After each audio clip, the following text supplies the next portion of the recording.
Hari ini gue ngobrol bersama Shandy Jessica, seorang parent mentor, pakar parenting. Let's go. Jadi parent mentor nih, baru denger nih gue nih parent mentor. Itu definisinya apa ya? Secara profesi nih. Kalau secara profesi mungkin kita itu mendampingi atau jadi mentor gitu ya buat perjalanan pengasuhan orang tua. Oh ya, jadi Gitu. didampingi untuk mengasuh anak. Iya, yang Berarti selama pengasuhan itu parenting ya? Bahasa kepadanan benar, katanya itu ya? benar. Oke. Yang selama ini ada itu kan kayak misalnya di seminar, di kelas gitu ya, Bang ya. Itu kan cuman kita dikasih materi, ya udah belajar aja gitu Materi dari parenting materinya. maksudnya ya? Iya. Oke, kalau Nah, ini? kalau dari parent mentor kita mentoring, jadi selama proses pengasuhan itu kita benar-benar dampingin gitu. Oke. Apa yang terjadi misalnya kan dalam satu minggu ini. Oh ya? Nah, itu kita review, kemudian kita kayak ya udah diskusi gitu. Ada mentornya gitu. Kalau kliennya berarti para orang tua dong udah pasti ya? Orang tua, bukan anak-anak. Oke, artinya kliennya orang tua, berarti permasalahan apa yang parent mentor ini coba pecahkan sebenarnya? Oke, banyak.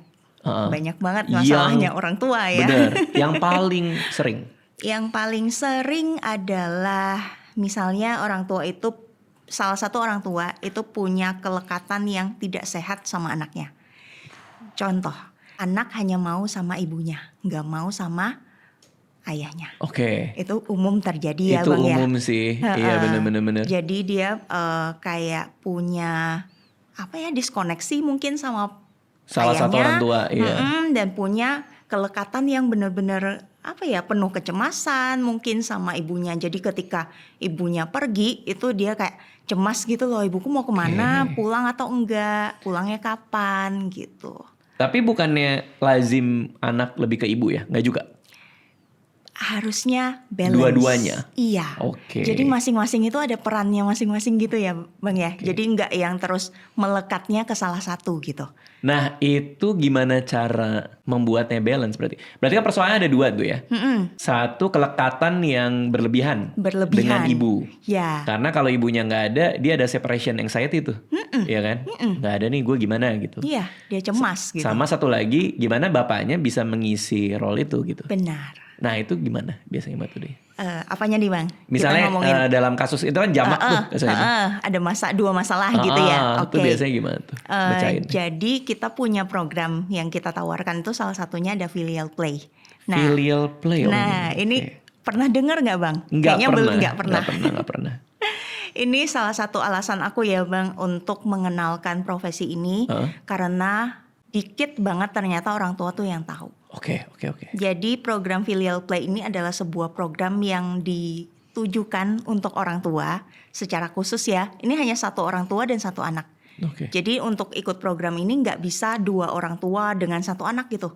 Dalam satu waktu nggak bisa. Jadi benar-benar misalnya Bang Radit ikut nih sama Alea. Ya udah klienku ya Bang Radit sama Alea. Gitu. Jadi bukan ibunya nggak ikut. Kalau Kak Anissa mau ikut, nanti habis Bang Radit selesai. Oke. Gitu. Jadi benar-benar private, benar-benar fokus gitu. Peran ayah sama anak gitu. Nah, di sana kita akan menggunakan pendekatan non-directive play, bermain tanpa arahan. Nah, selama ini kan kita biasanya main sama anak gimana itu Bang? Kalau saya biasanya baca buku. Tapi ada role play-nya. Jadi saya jadi pendongeng. Lalu anak-anak masuk ke cerita itu berperan sebagai siapalah, Cinderella lah apa. Nah tapi sekarang akhir-akhirnya lagi dibalik. Jadi bikin cerita si Aca. Tapi itu random banget, terlalu absurd itu. Gak apa-apa. Dia bikin cerita terus kita masuk ke ceritanya dia gitu. Oke, jadi dia yang mengarahkan. Ya sekarang lagi itu. Tapi kadang-kadang kita gantian. Iya, jadi di filial play seperti itu polanya. Oh gitu? Anak berarti yang saya bisa ngajar ini. Terus gimana? Jadi anak yang ngatur semuanya. Anak yang ngatur hari ini mau main apa, hari ini mau papa jadi apa, hari ini mau Aca jadi apa. Dia yang nentuin semuanya. Dan itu yang cara terbaik buat bonding? Nggak? Iya. Oke. Iya. itu buat membentuk koneksi yang sehat. Oh, gitu. Karena kita ngasih anak otonomi buat memilih mereka mau main apa, sehingga ada trust ya, kayak gue dipercaya nih gitu ya. Iya. Menarik Kemudian ya. itu juga kita bikin hubungan gitu loh, Bang. Hubungan antara anak sama orang tuanya itu lekat. Karena ketika bermain nih bebas aja apa gitu kan, itu kan udah manfaatnya banyak banget tuh, Bang.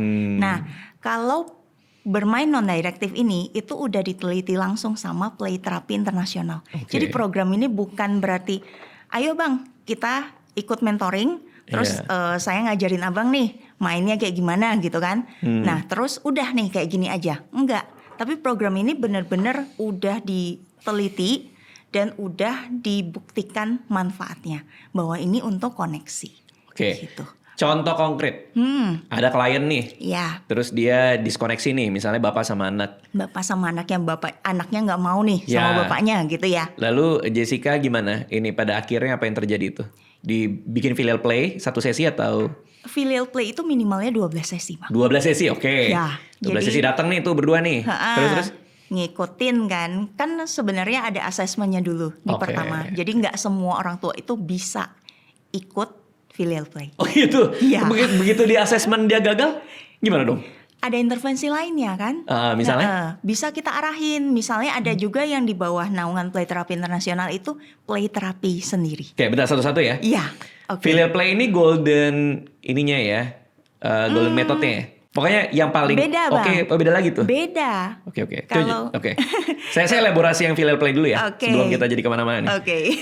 Filial play ada bapak sama anak kurang bonding, datang ke Jessica, assessment nih. Kalau udah lolos bisa kayak saya dong, bisa kayak dia role play, anak yang ngatur gitu. Kan bisa lah ya kayak gitu ya. Kalau dia tidak lolos assessment, biasanya karena apa? Ada yang perilaku anaknya udah sulit banget. Contoh misalnya anaknya udah ada yang melakukan kekerasan. Ada loh, Bang. Melakukan kekerasan karena nggak mau sama bapaknya atau? Ada banyak masalah sebenarnya, kan kompleks ya, Bang ya. Hidup kita ketika kita punya anak itu kan kompleks. Banyak banget isu-isu tuh yang ternyata sumbernya itu dari pola pengasuhan. Tapi bapaknya nggak tahu gitu. Sehingga manifestasinya dalam bentuk kekerasan. Dia biasanya ngelukain diri. Oh, self harm ya? Ya, dia bisa ngelukain orang-orang yang di sekitarnya gitu. Definisi anak nih apa nih? Kita define dulu kali ya. Batas umur. Batas umur. Kalau kita kan ada ini ya, kita ada senior juga. Nah, senior itu bisa menangani sampai remaja dewasa. Sampai kayak mungkin SMA, kuliah gitu ya. Jadi anak-anak yang dibahas ini adalah SMP. Kalau yang saya bahas itu batasnya sampai SMP. SMP, oke, itu anak-anak ya. Anak-anak. Jadi udah ada anak-anak yang self harm apa segala macam sehingga tidak lolos assessment. Lalu langkah berikutnya.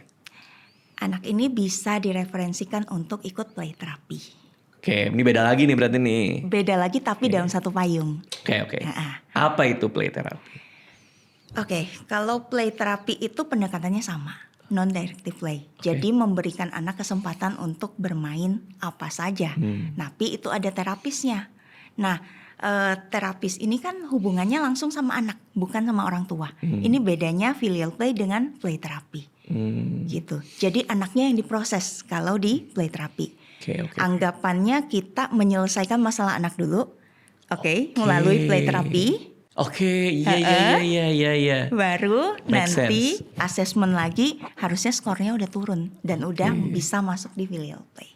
Karena pas si Alia sebelum masuk sekolah, kita iseng aja sih bawa assessment gitu. Gimana sih perkembangan Alia?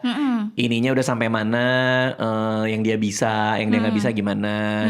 Terus ngecek hubungan sama kita, sama orang tua, ngecek hubungan sama adiknya, ngecek secara emosi dia sudah stabil apa belum. Karena kan dia mau masuk ke sebuah sekolah, which is beragam orang kan. Bener banget. Lalu kayaknya dikasih itu juga tuh buat assessment, play therapy itu. Jadi artinya dia disuruh bermain, terus diliatin, disuruh imajinasi. Bener gak? Itu termasuk gak? Beda lagi itu ya? Mungkin beda. Mungkin beda nih Bang, karena saya nggak tahu nih yang Abang bawa ini ke mana, ke psikolog ya mungkin ya. Iya. Tapi ada juga banyak psikolog yang sekaligus play terapis, atau psikolog yang udah kenal sama play terapis. Gitu. Karena yang dia mau cari adalah yaitu relasi dia sama adiknya. Jadi pas lagi main, dia Alia main apa nih? Ada soal adik apa enggak? Yang kayak gitu-gitu loh. Jadi tapi aman semua sih. Maksudnya artinya artinya kami juga seneng sih kayak ternyata ada ya assessment yang kayak gini. Ada. Gitu. Sekarang tuh cukup spesifik sih Bang. Kita kayak kebutuhannya apa itu bisa difasilitasi gitu. Iya. Itu mungkin. Nah itu kan tadi kita bicara problem di anak tuh, sehingga anak harus play terapi. Ada nggak yang problemnya nggak lolos assessment tapi di orang tua? Banyak banget. Banyak banget. Banyak banget. Contoh gimana? Jadi gini, kalau assessment dasar itu kan assessment anak ya. Yeah. Kita ngedetect dulu nih anaknya oke nggak, bakal dapat manfaat yang besar nggak dari program ini. Kalau enggak, kita nggak boleh ambil nih. Karena harus diintervensi dulu kan. Nah setelah misalnya udah lolos, oke, kita ke tahap interview. Nah di tahap interview ini adalah asesmen orang tua. Oh berarti yang asesmen pertama itu hanya untuk anak ya? Ya jadi kayak ngisi kuesioner gitu. Nah itu buat anak. Gitu. Nah kita masuk asesmen interview untuk orang tua nih. Iya. Pertanyaannya apa biasanya? Banyak, terutama komitmen.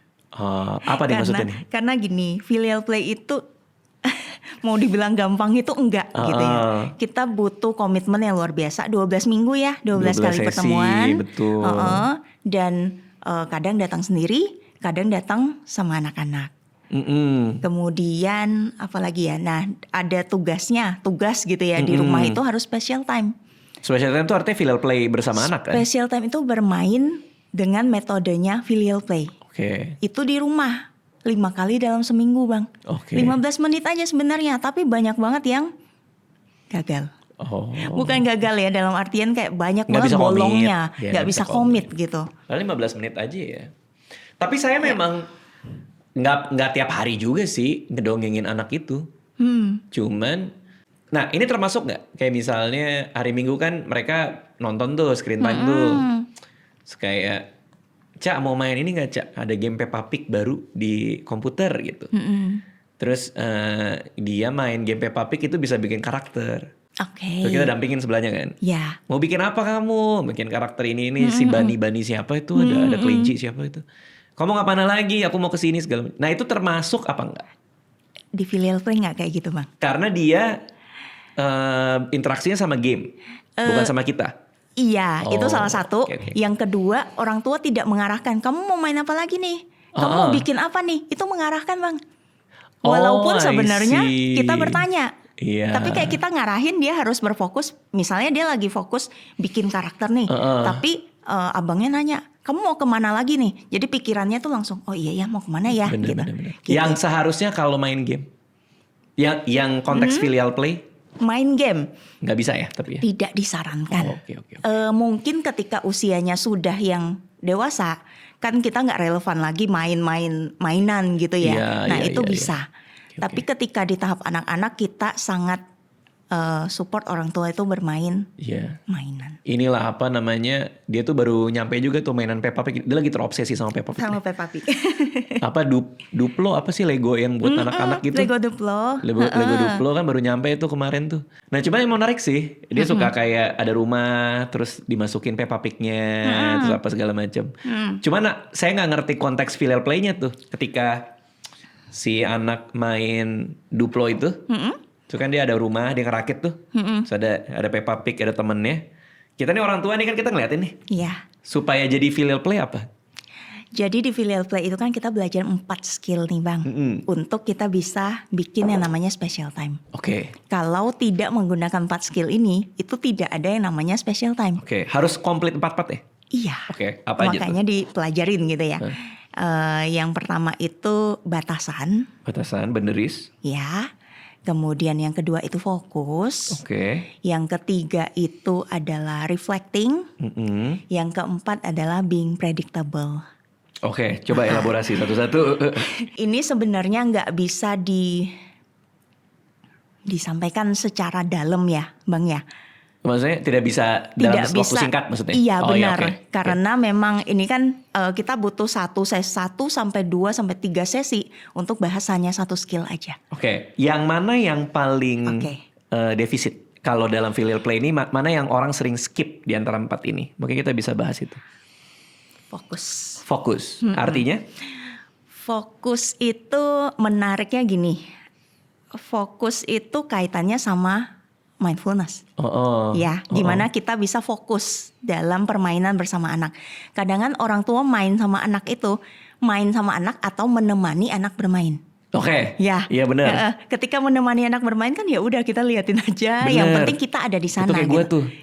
Sama dulu. Ya itu pada umumnya kita begitu. Gitu. Terus. Nah kalau kita bermain sama anak itu kita masuk Bang, benar-benar masuk di permainannya gitu. Nah gimana kita bisa stay present gitu di 15 menit itu. Itu yang kadang orang tua itu sulit banget sih. Kayak ini Peppa Pig pergi ke rumah, terus Papa bukain pintu Pak gitu ya. Itu masuk tuh. Coba kalau abang misalnya lagi nggak fokus tuh, bisa aja kayak, hah? Apa? Dia harus tahu bahwa kita siap. Dia harus tahu bahwa kita benar-benar ada, nggak cuman fisiknya aja. Iya. Kita siap dan kita masuk ke permainannya dia. Iya, dan dia ngerasain banget loh Bang. Ngerasain banget. Coba deh sekali-kali, misalnya kita lagi main nih, tiba-tiba abang ngeliat jam gitu. Bener, dia tahu kerasa, ya. Dia kerasa. Persoalan tuh kadang ya, kalau kadang lagi main sama dia tuh kayak si Anissa, si ibunya kayak ngeliat, jadi anaknya ada 3. Karena gue jadi ikut. Kayak kan kita suka main ini Floor is Lava itu tuh gak sih? Tahu. Kayak tiba-tiba, kakak aja, ini semua ada lava lahar panas, naik ke sofa apa segala macam. Karena kita berhayal bareng di dimensi yang kita ciptain ya. Itu nice banget loh Bang. Ya, itu jarang loh orang tua maksudnya mampu untuk menjadi seperti itu. Menjadi anak-anak, menjadi anak ketiga. Sulit loh. Kemarin pas lagi makan juga ada satu momen si Anissa ternyata videoin. Kita lagi makan di Grand Hyatt tuh lagi main lagi makan gitu, terus ada chefnya orang Jepang. Terus dia ada foto di depannya pakai samurai gitu. Terus sebenarnya kita akan menikmati makanan dari Jepang gitu kan. Terus aku sama Alea kayak, Kak bentar lagi ada orang Jepang Kak. Langsung ngeluarin pedang kan. Gitu. Terus si Alea langsung kayak, kita main aja udah. Iya. Si Anissa videoin. Ini anak gue kenapa jadi 3? Iya. Tapi memang seharusnya kayak gitu ya. Itu malah modal kalau mau ikut filial play. Karena orang malu kali ya. Orang malu kali ya untuk di tempat umum. Nggak cuman malu sih Bang. Banyak hal yang kayak misalnya orang judge ya kalau kita nggak boleh kayak gitu. Karena kalau kita udah dewasa nih main sama anak kayak gitu, itu kayak kita kekanak-kanakan, belum dewasa gitu. Iya sih, memang sih. Itu isi komen juga gitu sih. Iya benar. Ini kakaknya Alia yang mana gitu. Tapi ya udahlah ya. Iya, ya udah justru itu ya. Bagus loh Bang. Sama kadang gengsi kali ya. Gengsi dan kadang kan gini, yang kita sebagai orang dewasa, otak kita tuh udah terlalu dalam box aja gitu. Kalau anak kan out of the box ya. Bener. Kita itu terkadang tuh ya udah, gunung itu ya kalau nggak hijau ya biru gitu loh. Bener. Nah gitu. Jadi sebisa mungkin bermain bersama anak dan melibatkan imajinasi dia gitu. Playful. Oke. Ya. Playful ya. Playful. 15 menit sehari. 15 menit sehari. Kalau misalnya di sini kan disebutin juga ada mindfulness parenting. Itu apa lagi tuh? Ini sebenarnya program belum aku launching. Jadi ini baru banget nih. Aku nggak tahu di Indonesia udah ada yang menjalankan atau belum. Cuma program ini bagus banget sih Bang. Jadi dia memfasilitasi orang tua juga. Ini nanti bentuknya banyak, ada edukasi, ada mentoring juga gitu kan. Bagaimana kita itu dapat stay present untuk di dalam kehidupan kita mengasuh anak gitu. Karena kan kita harus kerja. Abang dari pagi, dari kemarin ya. Yang habis di Medan betul. Sampai hari ini full banget gitu kan. Bener. Nah gimana untuk bisa stay free? Tahu dong. Iya kan ini Timun Jelita aja beli. Oh iya siap. Serius PO? PO belum nyampe. Yang bener. Aku pembaca dari dulu. Jogja kan? Jogja. Seharusnya udah dikirim lah. Nggak tahu, kayaknya yang kedua deh. Yang kedua tuh maksudnya? Kayak kloter kedua dari Gramet. Okay. Tapi beli di Gramet? Di Gramet. Katanya estimasinya? Desember atau Januari. Oke. Oke, aku jadi bayar SPO. Kok jadi? Jadi gini, ini baru aja kejadian tadi pagi nih. Tapi awalnya tuh dari kan Medan. Pas di Medan itu Alea sama Anissa sama Aca tuh makan di tempat sushi lah di deket rumah, baru buka tuh. Video call lah kita. Tapi itu kan rutinitas yang terjadi setiap minggu tuh, bahwa bapaknya di hotel. Iya. Jadi papa di mana? Papa di hotel, mau lihat belakangnya, kasih lihat belakangnya. Papa hotel ya gini, oke, ngobrol lah gitu. Baru tadi pagi, ya biasalah ke kamar anak lah pagi-pagi kan kita mau ngajar. Tadi kan ngajar di UI tuh. Sebelum berangkat ke UI, main dulu kamar anak, ngasih kado itu juga tuh yang Peppa Pig. Oh iya. Si Aca kan. Kasih Aca, nongkrong lah sama Alea. Alea lagi main kan lagi libur sekolah. Nongkrong sama Alea, terus si Alea bilang gini, Pa, kenapa sih papa pergi terus katanya. Wah, gue kayak, maksudnya gimana kak? Iya papa aku nggak pernah ada sih pak gitu. Dia bilang gitu, nggak pernah ada gimana? Iya, kalau kakak lagi ke mall sama mama, papa nggak ada. Ya, itu kan pas libur kak, pas weekend. Weekend tuh papa emang keluar kota karena pekerjaan papa emang harus kayak gitu. Iya. Udah nih, kirain cuma sampai situ ya. Terus tadi kan Anissa nemenin ke UI buat ngedosen di situ, ngajar di situ. Pas mau berangkat Anissa bilang, kita mau ajak Alea nggak? Lah, kenapa ngajak Alea ke UI lagi? Ketemu mahasiswa gitu kan? Iya. Itu nanti takutnya riuh aja gitu bener. Aleanya. Karena kan kita ngajar 1 jam lebih, hampir 2 jam. Tadi nunggu di mana pas kami? Nggak, anaknya tadi bilang, Mama, Papa kenapa kalau kerja nggak pernah ajak kita? Dia pergi sendiri terus katanya. Oke. Aduh, gue langsung kayak sedih banget ya bang. Sedih banget. Sedih banget sih. Sedih banget. Iya. Makanya gue batalin semua show yang Enggak dong. Ya tapi itu cukup ngebekas sih. Benar. Coba solusinya apa nih? Gimana nih? Padahal kita udah nemenin main ya. Walaupun nggak sepenuhnya selalu filial play ya. Iya benar. Paham. Tapi kan apa yang harus dilakukan ya buat orang, pasti yang nonton juga banyak lah yang kerja juga ya. Iya benar. Mungkin bukan stand up komedian, cuman benar. banyak kerja juga. Itu gimana tuh pemecahannya, gimana tuh? Sedih banget sih itu. Sedih banget. Dengarnya sedih banget. Ini Alea tipe yang cukup komunikatif ya bang ya. Ya emang anaknya gitu sih. Kan ini lebih gampang karena langsung disampaikan. Coba kalau anak yang enggak komunikatif, dia akan mendem itu. Padahal dia ngerasa. Berarti gitu itu loh. Modal juga tuh komunikatif. Itu modal banget. Modal banget untuk mempermudah jalannya kita gitu. Kenapa anak bisa komunikatif? Karena terbiasa. Dibiasa bahwa dia ngomong dan kita tanggepin. Kita tanggepin dan kebiasaan orang tua juga nanya. Komunikasi. Ya kan? Kita bukan cuma ngomong, bukan cuma nanya untuk dijawab, tapi kita berkomunikasi. Artinya pendapat dia valid di mata orang tua. Sehingga dia pede gitu. Iya. Dan juga orang tua kan juga mungkin cerita gitu loh. Loh, ini papa lagi di Medan nih, lagi mau show atau lagi di hotel atau apa. Cerita. Ya kan? Nah, itu sebenarnya adalah apa yang abang tabung dari dulu. Sehingga anak bisa komunikatif. Tapi efeknya bikin sedih. Gue sedih juga dengernya. Ya sedihnya mending bang, kan kita jadi bisa mikir gitu loh. Apa yang kita harus lakuin. Coba kalau dipendam. Kita gak tahu ya. Tahu-tahu jadi sesuatu di dewasa ya. Iya nanti. Benar. Which is banyak tuh. Banyak. Tentunya banyak.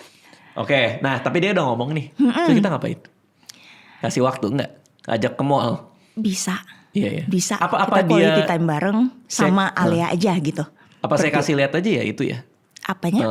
Tempat kerja ya, maksudnya kayak ini UI kayak gini. Sebenarnya tergantung sih ya bang, tergantung sih ya. Itunya nyaman atau enggak, buat kitanya nyaman, buat anaknya nyaman atau enggak gitu. Ya, mungkin ada someday juga dia bisa ikut. Misalnya kalau ke kantor gini gitu kan. Iya sih, dia kadang suka kalau supir jemput suka main kesini juga sih. Cuma kadang itu ya, maksudnya untuk tahu bahwa anak ngerasa kok dia pergi mulu sih gitu. Itu tuh lumayan susah loh. Ini pertama kali sih dengerin. Dan kejadian persis pagi ini. Ya. Persis pagi ini. Pas jemput, habis jemput itu. Apa tuh? Abis dijemput, tadi malam dijemput ya kemarin ya. Oh kemarin, tahu juga ya. Tahu lah. Iya, jemput di bandara betul. Jadi ceritanya mau surprise. Saya juga kaget tuh, gue juga kaget. Tumben banget Alia jemput. Kalau Aca lagi nggak enak badan kemarin, tapi udah sembuh sih. Sempat pilek, jadi dia nggak ikut. Bener. Nah Alia sama saya memang lumayan deket sih. Artinya kalau Aca mungkin lebih ke ibunya ya. Oh gitu. Iya. Meskipun kalau lagi bermain, all out dia, semua dilibatin sama dia. Si Aca. Oh oke. Tapi Alia tuh bisa kayak, nggak tahu ini termasuk sehat apa enggak ya? Kayak misalnya, walaupun nggak sering sih. Kayak misalnya dia tidur, terus kan tidur kan kadang kalau weekend tidurnya bareng kita. Kalau nggak di kamar sendiri. Tidur bareng kita. Kadang, mah kayaknya aku lagi takut deh. Takut kenapa kak? Nggak tahu. Takut ada Captain Hook dia bilang. Ada pirate gitu. Papa boleh nggak sebelah aku gitu. Terus dia ya udah kak, ayo kak nemenin gitu. Nah jadi Alia tuh lebih kayak gitu sih. Mungkin makanya buat dia bapaknya nggak ada tuh jadi pertanyaan kali ya buat dia gitu. Ini sebenarnya modal bagus banget juga ya bang ya. Ketika anak merasa perasaan-perasaan yang dijudge negatif, takut. Apa tuh? Relate gak kalau kita dulu zaman kita kecil kalau takut itu kayak apa sih takut? Kenapa takut? Gua nggak ada apa-apa gitu. Iya nggak ada apa-apa, nggak kenapa-napa gitu kan. Nah itu kan nggak enak ya bang ya rasanya ya. Bener sih. Kita takut terus orang yang kita sampaikan ketakutan kita itu nggak merespon dan nggak paham. Karena mungkin dia nggak takut gitu kan. Tapi kan buat kita nggak nyaman. Coba kalau sekarang kakak takut ya. Oh ya udah. Maunya papa di sebelah, ya udah kita ikutin gitu selama bisa gitu ya. Nah itu kan enak banget ya. Jadi perasaan anaknya tuh nyaman. Nah itu koneksi bang. Oh iya, ya kita sih kalau di kita sih kita harus selalu validasi perasaan anak sih. Iya benar. Artinya apapun yang dari omongan dia, buat kita valid dulu. Benar. Sebelum kita merespon yang salah gitu ya maksudnya. Jadi mau apapun yang dia rasakan ya udah itu valid gitu loh. Perasaan gitu kan, pikiran ya kan lewat aja gitu, nggak akan bertahan gitu loh. Tapi pertanyaan berikutnya adalah kapan kita tahu pada batas mana kita harus memvalidasi perasaan dia? Perasaan tetap harus divalidasi bang. Tetap apapun bentuknya. Apapun bentuknya. Dia marah sama teman tetap. Dia marah sama teman ada alasannya. Betul. Iya kan? Betul. Tapi jangan sampai kita tuh fokus sama dia marahnya. Coba kita gali apa yang buat dia marah. Reasonnya. Kenapa dia bisa marah? Bener. Iya kan? Biasanya kita kan langsung sudut pandangnya tuh apa tuh? Kenapa tuh? Iya. Ribut misalnya. Kan banyak ya bang ya contoh yang sekarang yang ya anak-anak yang kasus kemarin dibully, kemudian orang tuanya yang udah emosian gitu. Oh iya itu rame lagi. Itu parah banget sih.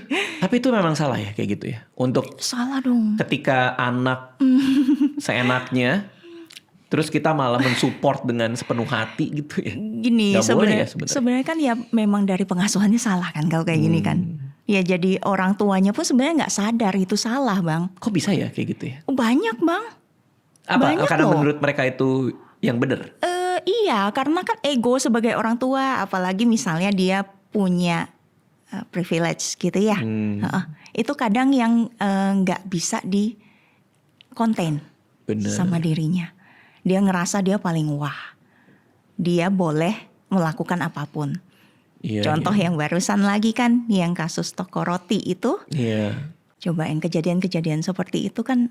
Harusnya nggak terjadi gitu loh bang. Itu tuh yang kita coba jagain dari awal ya.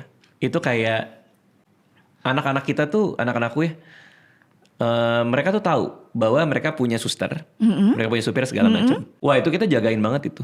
Bahwa mereka tahu bahwa mereka kalau salah sama suster sama apa ya mereka juga harus minta maaf. Bukan dalam posisi bahwa gue lebih superior daripada lo gitu. Kayaknya jagain itu dari yang kayak gitu-gitu. Ini menarik juga yang baru banget aku kepikiran ya bang ya. Hal-hal kecil nih seperti kita ngucapin terima kasih. Three magic word itu gitu kan. Kita ngucapin terima kasih itu sama siapa aja. Lihat-lihat orang atau enggak. Contoh dibantu sama tukang parkir. Begitu kasih uang udah ngelengos aja pergi. Makasih ya Pak gitu ya aturannya. Ya harusnya kan maksudnya ya udah kita udah dibantu gitu kan. Ya bilang makasih. Nah, hal-hal seperti ini kan yang ngajarin anak juga. Ngajarin anak tuh sebenarnya kan bukan teorinya kan. Oh, ngomong makasih ya, 3 magic word ya, atau apa ya. Sebenarnya kan apa yang dilakukan oleh orang tuanya. Karena dia nyontoh kan. Dia nyontoh, dia lihat, dan itu masuk ke dalam alam bawah sadarnya. Betul. Ya, ketika misalnya orang tua memperlakukan orang-orang yang, maaf ya, misalnya di bawah gitu, itu nggak hormat, nggak respect.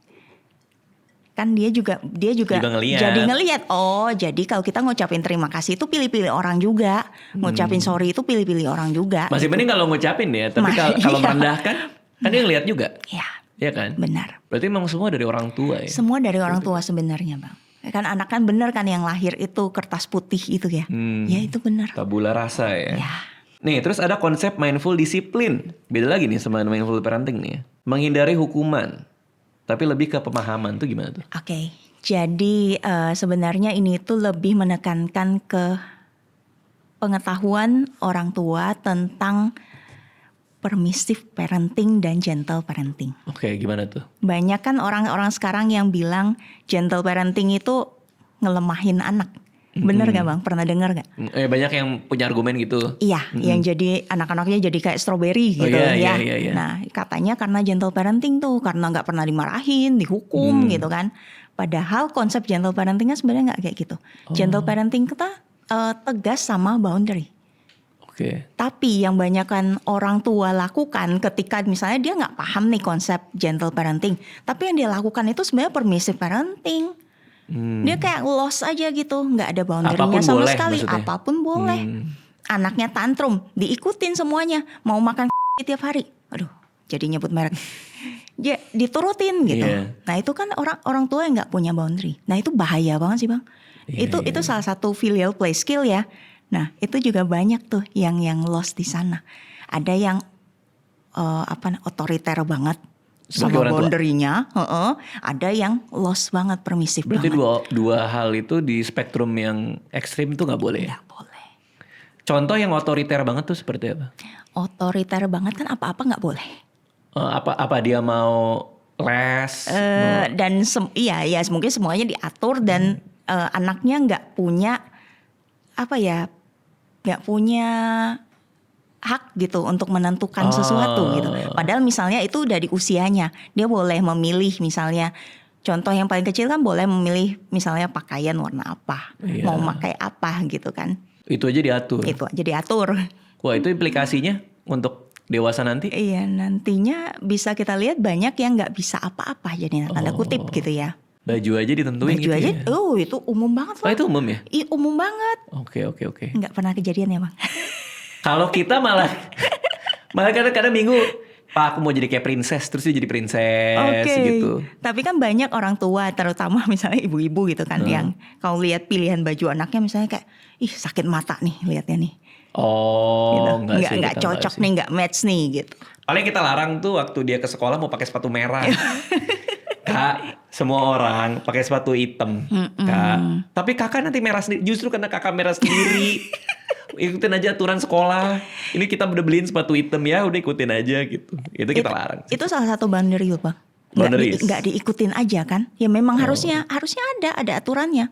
Sekolah itu harus ada aturannya, nggak bisa terserah kamu aja. Iya. Iya kan? Jujur kita tuh emang nyari ini sih.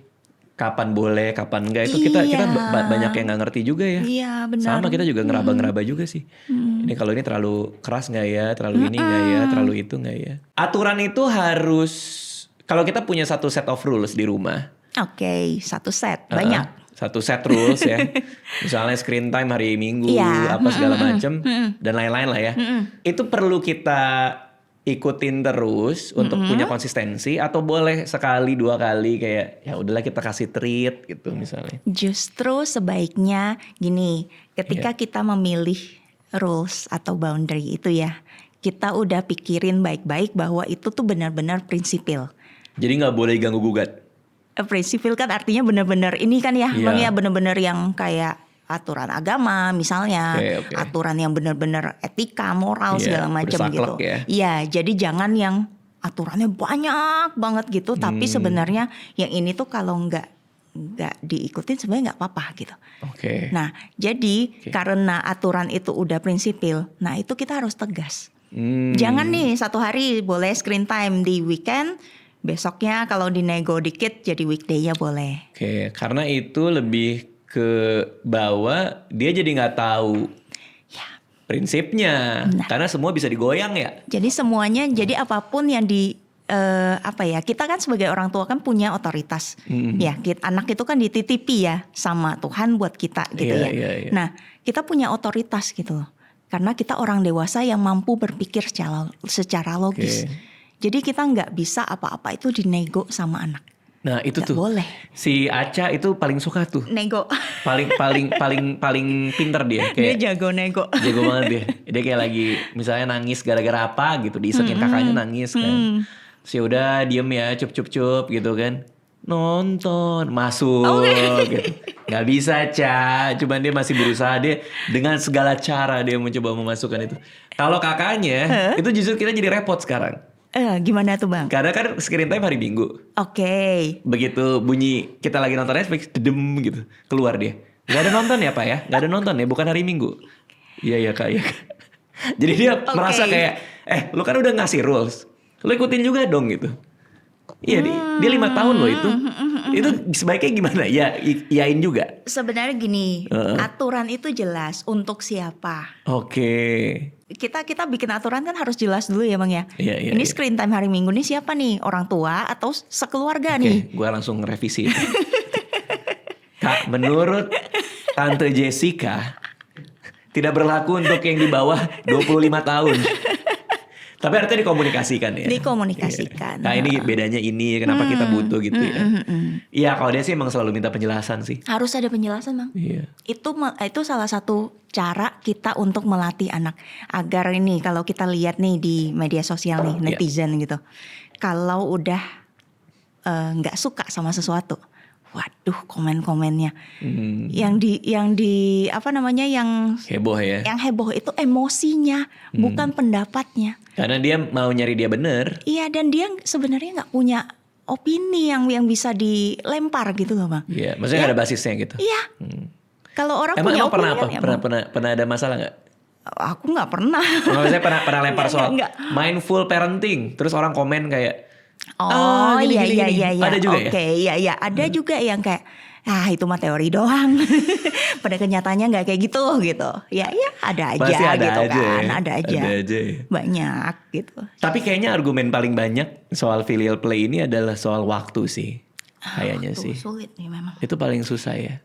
Karena kita juga biasanya filial play itu untuk orang-orang yang sibuk, orang tua yang sibuk, agar waktunya bersama anaknya udah sedikit itu berkualitas. Tujuannya ada gitu loh. Kayak harus lebih sering sih filial play sih. Tapi kita udah dapat satu tuh. Kita udah dapat soal role play yang anak jadi dalangnya. Udah ada juga soal floor is lava tuh. Iya. Apalagi kira-kira yang praktikal untuk filial play? Apa aja Bang? Apa aja? Kayak misalnya orang tua nih mau ikut program filial play. Kita aja bilang nggak usah beli mainan baru. Pakai aja apa yang ada di rumah. Iya. Mainannya apa? Ya udah bermain aja, main bebas gitu. Artinya kayak dia jadi pedagang, kita jadi pembeli gitu. Itu termasuk filial play. Asal bermainnya bebas dan tidak diarahkan, tapi juga harus punya 4 skill itu sih Bang. Iya ini tadi kan baru mau ini.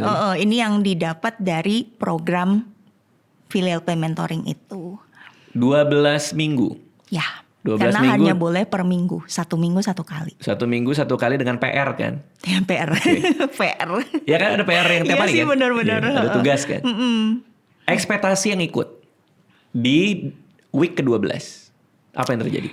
Sebelum kita mulai program, itu kita set hope and expectation dari orang tua. Karena dari berapapun orang tua yang ikut, hope and expectation itu beda-beda Bang. Betul. Ya, jadi contoh ada yang gini, di filial play itu tidak akan menerima orang tua yang misalnya ekspektasinya anaknya besok, misalnya anaknya cemas nih, anaknya begitu selesai program filial play nggak cemas lagi. Nah, kan kita bukan ketok magic ya Bang ya.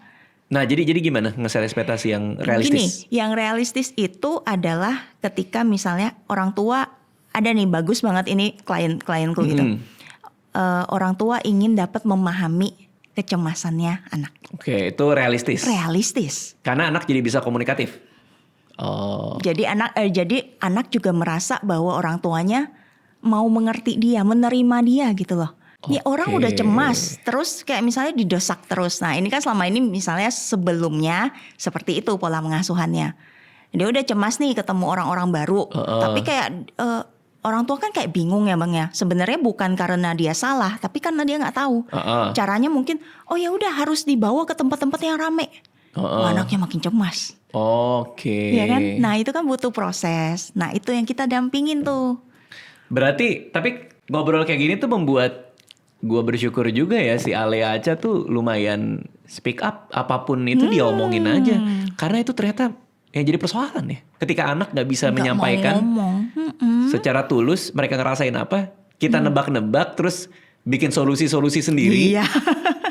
Maksudnya kalau misalnya dia cemas, terus kita masukin ke tempat yang rame, terus kan dia bisa bilang bahwa aku nggak nyaman, aku nggak nyaman, ya. Tapi kan ada orang tua yang ketika nggak paham, mau sampai kapan nih? Dia nggak nyaman terus dia nggak bisa ke tempat ramai terus nih. Nah, oke. Kan ada kan? Berarti pemecahannya apa? Untuk punya anak yang tidak bisa di tempat ramai. Oke, ini udah ada nih buktinya di klien dan udah selesai gitu ya. Jadi udah bisa kelihatan gitu hasilnya. Nah, yang diproses adalah orang tuanya. Bagaimana dia mendampingi dan bagaimana dia menurunkan ekspektasinya. Sebenarnya ekspektasinya nggak realistis aja udah. Ekspektasi si anak maksudnya? Atau ekspektasi orang tua ke anaknya. Nah itu biasanya yang jadi backpacknya anak itu loh Mbak.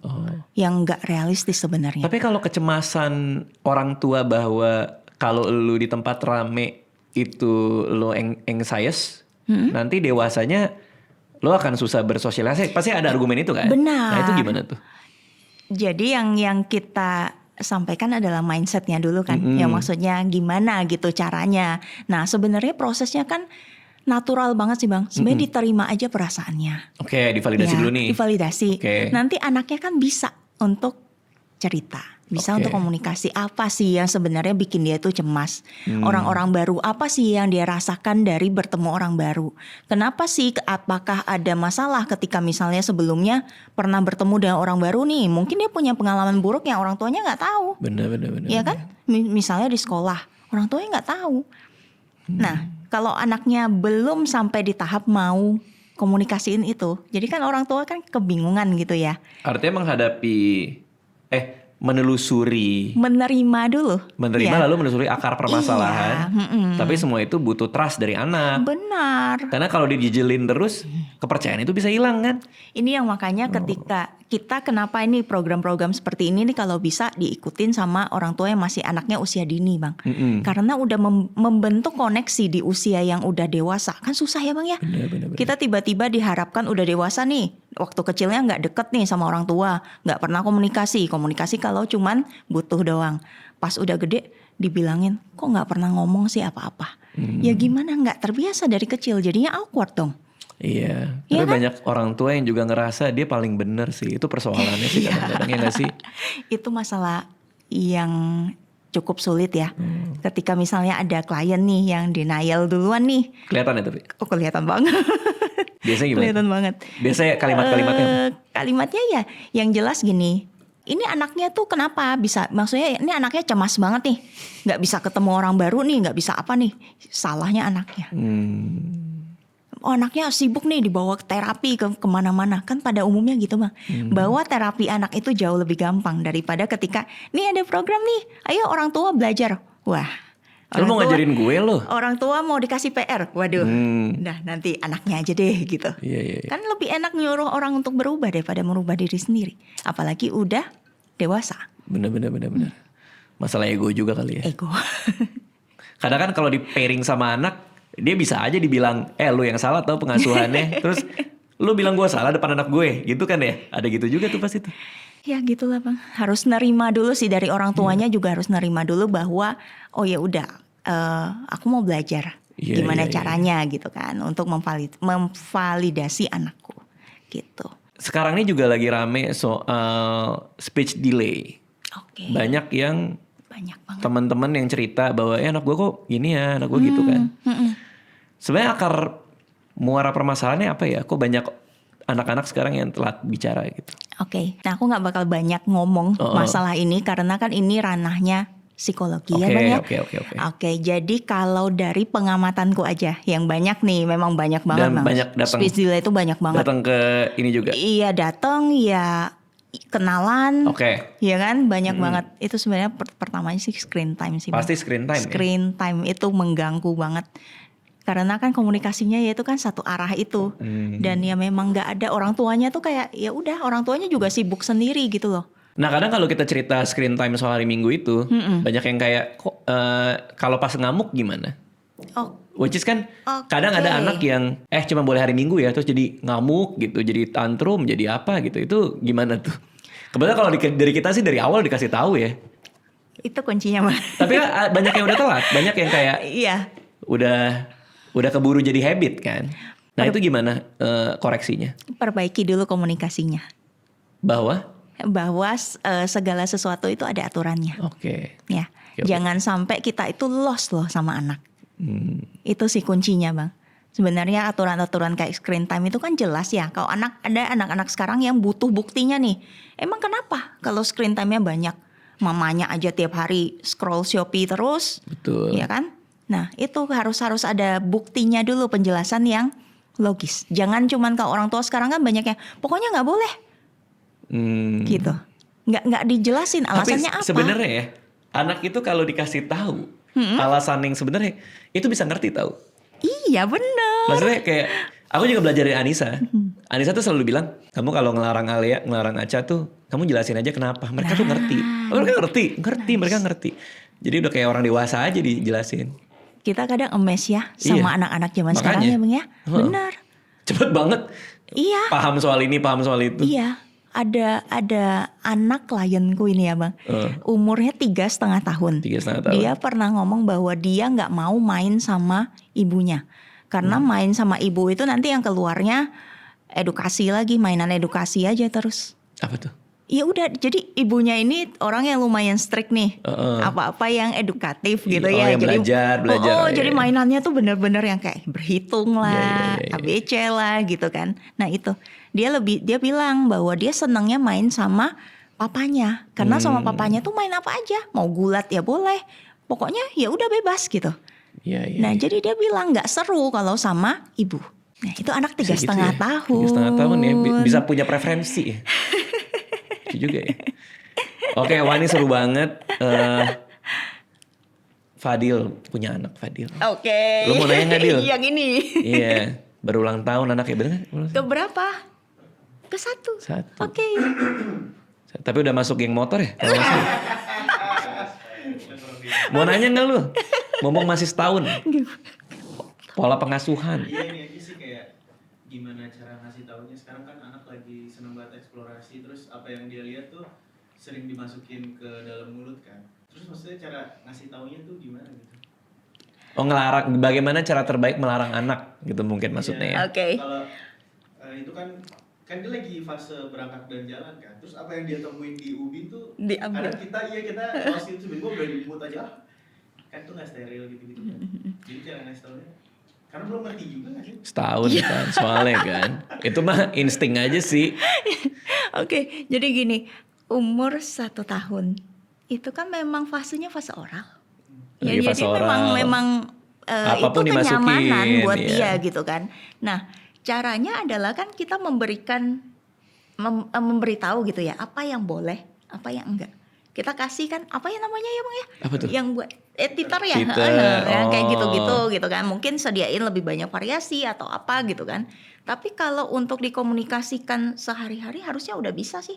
Satu udah ngerti bisa, itu? Ini enggak. Udah ngerti, Nono. Ya. Dia paham berarti sebenarnya ini nggak boleh. Tapi kan yang nguji dong. Masa jadi anak nggak nguji orang tuanya? Oh, ya ada itunya juga ya.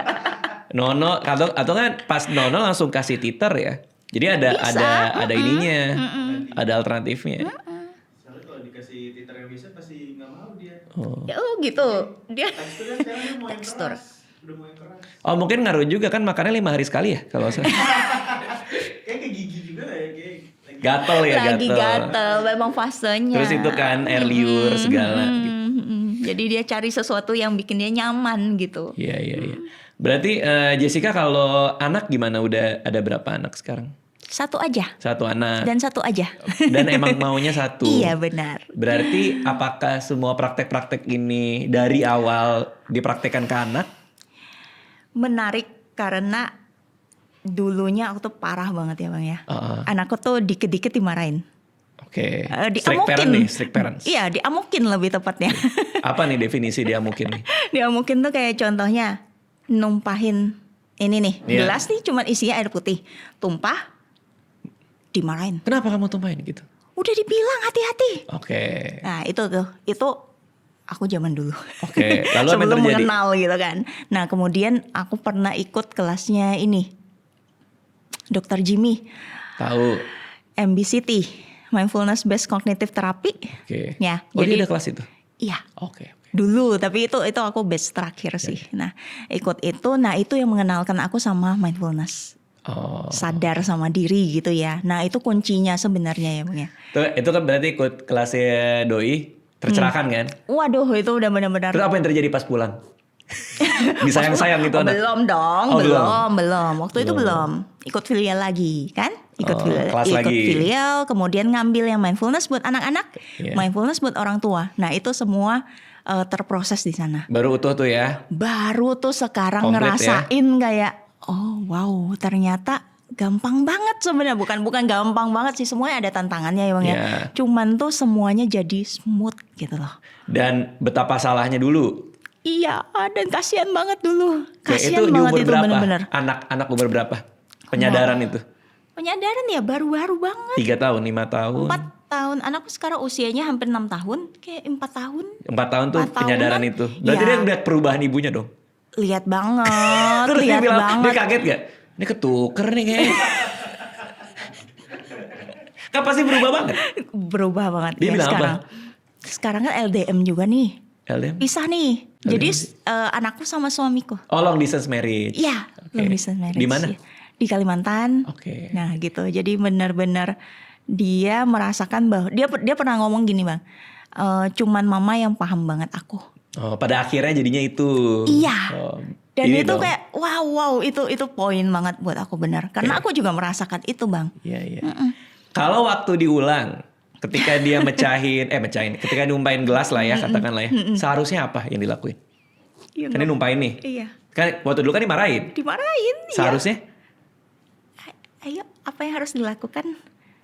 Ambil lap dong, dilap. Udah kan. Which is normal aja ya? Air putih Bang, anak usia kayak 2-3 tahun numpahin. Bener. Kenapa sih gitu? Kalau nggak masalah sama dirinya sendiri itu kenapa gitu? Ini orang tuanya belum beres sama diri sendiri. Lagi-lagi soal memperlakukan dia kayak orang dewasa aja ya. Maksudnya air tumpah. Kalau kita ke orang lain kan juga pasti, itu tuh tisunya di situ gitu kan. Nggak kita marahin juga orang lain ya. Iya kenapa juga gitu. Emang kenapa sih gitu air putih tumpah gitu. Bener. Iya, cuman kan itu kan ya aku bawa trauma masa kecil gitu kan. Nah, ada sesuatu kejadian yang aku ingat persis kenapa aku marah. Karena dulu dimarahin orang tua juga. Enggak sih, bukan orang tua sih, memang ada polanya kayak gitu sih, Bang. Artinya kita sebagai orang tua pun juga buah dari masa kecil kita. Benar. Tapi kan kita tidak menyalahkan orang tua kita ya. Karena maksimal itu yang mereka tahu. Benar. Ya, karena kan? Semua orang tua pasti mau yang terbaik buat anak dong. Iya benar. Tapi dalam kapasitas yang mereka tahu kan. Iya, sebenarnya di generasi kita ini antara beruntung atau sedih sih ya Bang ya. Lebih ke beruntungnya sih. Karena kita udah akses informasi udah di mana-mana. Kita tahu tentang parenting. Kita bisa mengakses profesional. Bahwa kesehatan mental sekarang bukan kayak orang sakit jiwa gitu. Ke psikolog, ke psikiater gitu kan. Udah lazim lah. Dan kita mampu untuk memutus rantai gitu loh. Siap. Iya kan? Oke, ini buat yang nonton di rumah nih. Tips paling praktikal buat mereka bisa mulai hari ini juga. Supaya bonding sama anaknya bisa lebih tebal lagi. Paling praktis. Main sama anak. Langsung main dengan gaya filial play ya. Itu udah praktis banget. Tapi untuk kita bisa main sama anak dan fokus masuk ke dalam permainannya anak, itu kita butuh untuk sadar tujuannya apa, intensinya apa. Karena tidak setiap saat bermain bersama anak itu menyenangkan. Iya, karena Benar definisi main sama anak itu luas banget. Karena orang bisa aja bilang kayak, gue udah main kok sama anak gue. Iya, Tapi nemenin gitu kan. kualitas bermainnya ya. Benar. Yang penting juga ya. Iya, itu kualitasnya bukan kuantitas. Makanya kenapa cuman 15 menit.